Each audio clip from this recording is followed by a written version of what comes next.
3 tips for Jupiter in Cancer. Learn your lesson. Jupiter has been in Gemini for the better part of a year now, and it hasn't been the most pleasant. Simplest answer is Gemini is opposite of Sagittarius, which is its home. When you're in the opposite space of what's comfortable for you, you get a little agitated, to say the least. Pay attention to this lightning because it's important to the story, and if we think about Jupiter, aka Zeus, and his lightning bolt, that is an allegory to teach you about numerous things. One of them being a download or some type of divine intervention in your mind that gives you an idea of something that you need to chase for eons. Which is why this quote of, it's not one silver bullet, it's 1,000 golden BBs that will bring you to your goal is so crucial. Because with Jupiter in Gemini, Gemini is the breakdown or a lower frequency of what Jupiter wants to experience, where it has to go line by line and itemize all the little ideas to teach you a main core lesson or moral.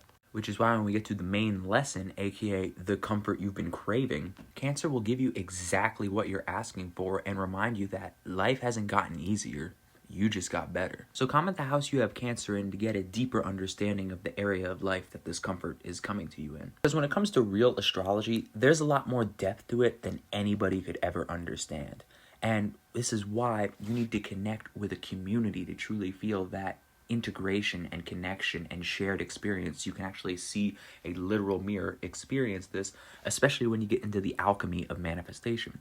So if you're interested, check out my free trial in the Alchemist Laboratory, where I have a group of numerous people, numerous courses, and numerous challenges to help you actually integrate and understand this level of astrology. Now, when Jupiter brings you to that level and you're experiencing a amount of ecstasy from the height of what you climbed, you need to remember that all that glitters isn't gold.